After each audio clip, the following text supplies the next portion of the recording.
Hello, darlings! And now it's time for Chapter 6 of the best Christmas pageant ever. Our last rehearsal happened to be the night before the potluck supper, and when we got there, the kitchen was full of ladies in aprons, counting out dishes and silverware and making applesauce cake for dessert. "I'm sorry about this," one of the ladies told Mother, "but with so much to do at this time of year, the committee decided to come in this evening and set up the tables and all. I just hope he won't bother you." "Oh, you won't," Mother said. "We won't be in the kitchen. You won't even know we're here." Mother was wrong. Everybody in that end of town knew we were there before the evening was over. "Now this is going to be a dress rehearsal," Mother told us all, and right away 3 or 4 baby angels began hollering that they forgot their wings. Half the angel choir had forgotten their robes, and Hobie Carmichael said he didn't have any kind of a costume. "Wear your father's bathrobe," Charlie told him. "That's what I do." "He doesn't have a bathrobe." "What does he hang around the house in?" "His underwear," Hobie said. I looked at Alice Windlekin to see if she was going to write that down on her pad of paper, but Alice was standing all by herself in a corner, patting her hair. Her hair was all washed and curled. Her robe was clean and pressed. She had even put Vaseline on her eyelids so they would shine in the candlelight, and everyone would say, "Who is that lovely girl in the angel choir? Why isn't she Mary?" I guess Alice was afraid to move for fear she might spoil herself. "Don't worry about your wings," Mother said. "The main point of a dress rehearsal isn't the costumes. The main point is to go right straight through without stopping, and that's what we're going to do, just as if we were going to do..." Reading would be helpful. "And that's just what we're going to do, just as if we were going to do it for the whole congregation. I'm going to sit in the back of the church and be the audience." But it did not work that way.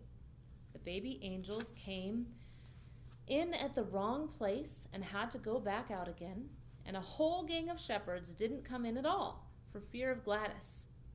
Imogen couldn't find the baby Jesus doll and wrapped up a great big memorial flower urn in the blanket and then dropped it on Ralph's foot. And half the angel choir sang "Away in the Manger," while the other half sang "O Little Town of Bethlehem." So we had to start over a lot. "I've got the baby here," Imogen barked at the wise men. I'm going to do that again because that wasn't a very barky sound. "I've got the baby here," Imogen barked at the wise men. "Don't touch him. I named him Jesus." "No, no, no!" Mother came flying up the aisle. "Now, Imogen, you know you're not supposed to say anything. Nobody says anything in our pageant except the angel of the Lord and the choir singing carols. Mary and Joseph and the wise men make a lovely picture for us to look at while we think about Christmas and what it means." I guess Mother had to say things like that, even though everybody knew it was a big lie. The Herdmans didn't look like anything out of the Bible, more like trick or treat. Imogen even had on great big gold earrings, and she wouldn't take them off. "Now, Imogen," Mother said, "you know Mary didn't wear earrings." "I have to wear these," Imogen said. "Why's that?" "I got my ears pierced, and if I don't keep something in them, they'll grow together." "Well, they won't grow together in an hour and a half," Mother said. "No, but I better leave them in," Imogen said, pulling on her earrings, which made you shudder. It was like looking at the pictures in National Geographic of natives with their ears stretched all the way to their shoulders. "What did the doctor say about leaving something in them?" Mother said. "What doctor?" "Well, who pierced your ears?" "Gladys," Imogen said. That really made you shudder, the thought of Gladys Herdman piercing ears. I thought she probably used an ice pick, and for the next 6 months I kept watching Imogen to see if her ears would turn black and fall off.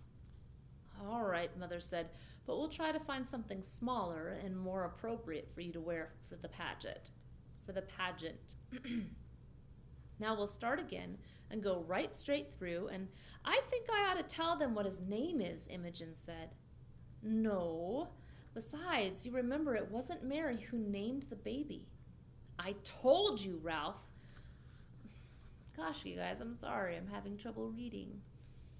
"I told you. Ralph whacked Imogen on the back. I named him. Joseph didn't name the baby either, Mother said. God sent an angel to tell Mary what his name should be. Imogen sniffed. I would have named him Bill. Alice Windlekin sucked in her breath, and I could hear her scratching down on her pad of paper that Imogen Herdman would have called the baby Bill instead of Jesus. What angel was that? Ralph wanted to know. Was that Gladys?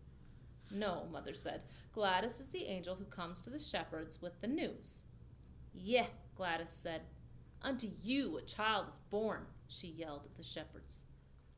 Unto me, Imogen yelled back at her. Not them, me. I'm the one that had the baby. No, Mother sat down in the front pew.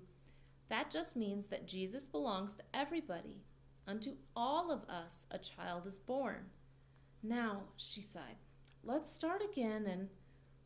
Why didn't they let Mary name her own baby? Imogen demanded. What did the angel do? Just walk up and say, name him Jesus? Yes, Mother said, because she was in a hurry to get finished. But Alice Windlekin had to open her big mouth. I know what the angel said, Alice piped up. She said, his name shall be called Wonderful Counselor, Mighty God, Everlasting Father, the Prince of Peace. I could have hit her. My God, Imogen said. He'd never get out of the first grade if he had to write all that. There was a big crash at the back of the church, as if somebody dropped all the collection plates. But it wasn't the collection plates. It was Mrs. Hopkins, the minister's wife, dropping a whole tray of silverware. I'm sorry, she said. I was just passing by and I thought I'd take a peek. Would you like to sit down and watch the rehearsal? Mother asked. No, Miss Hopkins couldn't seem to take her eyes off Imogen. I'd better go check on the applesauce cake. You didn't have to say that, I told Alice. All that about wonderful everlasting Father and all. Why not? Alice said, patting her hair.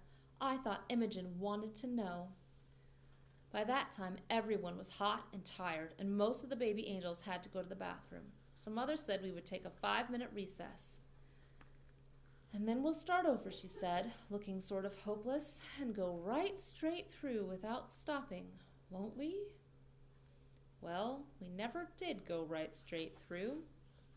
The 5-minute recess was a big mistake because it stretched to 15 minutes, and Imogen spent the whole time smoking cigars in one of the johns in the ladies' room. Then Mrs. Homer McCarthy went to the ladies' room and opened the door and smelled something funny and saw smoke, and she ran right to the church office and called the fire department.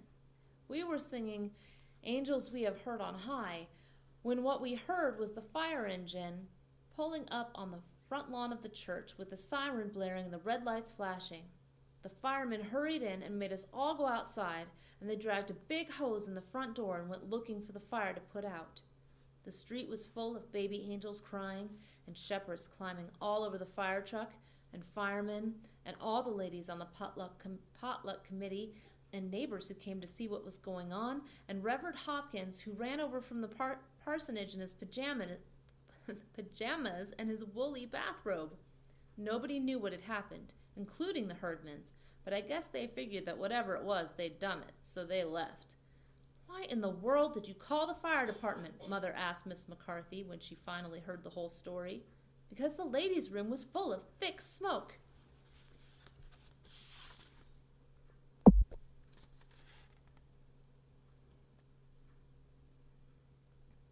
Sorry, I don't know why my camera does not want to focus on this picture, but you get the idea. It couldn't have been, Mother said. You just got excited. Didn't you know it was cigar smoke? Miss McCarthy stared at her. No, I didn't. I don't expect to find cigar smoke in the ladies' room of the church. She whirled around and marched back to the kitchen. But by that time, the kitchen was fuller of smoke than the ladies' room, because while everybody was milling around in the street, all the applesauce cake burned up. Of course, the ladies on the potluck committee were mad about that. Miss McCarthy was mad, and Alice said her mother would be good and mad when she heard about it. Most of the baby angels' mothers were mad because they couldn't find out what had happened, and somebody said Mrs. Hopkins was mad because Reverend Hopkins was running around in the streets in his pajamas. Turned out to be the one great big sinful thing Alice kept hoping for. Miss Windlekin read Alice's notes, got on the telephone that very night, and called up everybody she could think of in the Ladies' Aid and the Women's Society, and she called most of the flower committee and all of the Sunday school teachers and Reverend Hopkins. And Reverend Hopkins came to see Mother. "I can't make head or tail of it," he said. "Some people say they set fire to the ladies' room. Some people say they set fire to the kitchen. One lady told me that Imogen threw a flower pot at Ralph. Miss Windlekin says all they do is talk about sex and underwear." "That was Hobie Carmichael," Mother said, "talking about underwear, and they didn't set fire to anything. The only fire was in the kitchen where the potluck committee let their applesauce cake burn up." "Well," Reverend Hopkins looked unhappy, "the whole church is in an uproar. Do you think we should call off the pageant?" "Certainly not," Mother said. By that time she was mad too. "Why, it's going to be the best Christmas pageant we've ever had." All of the ladies,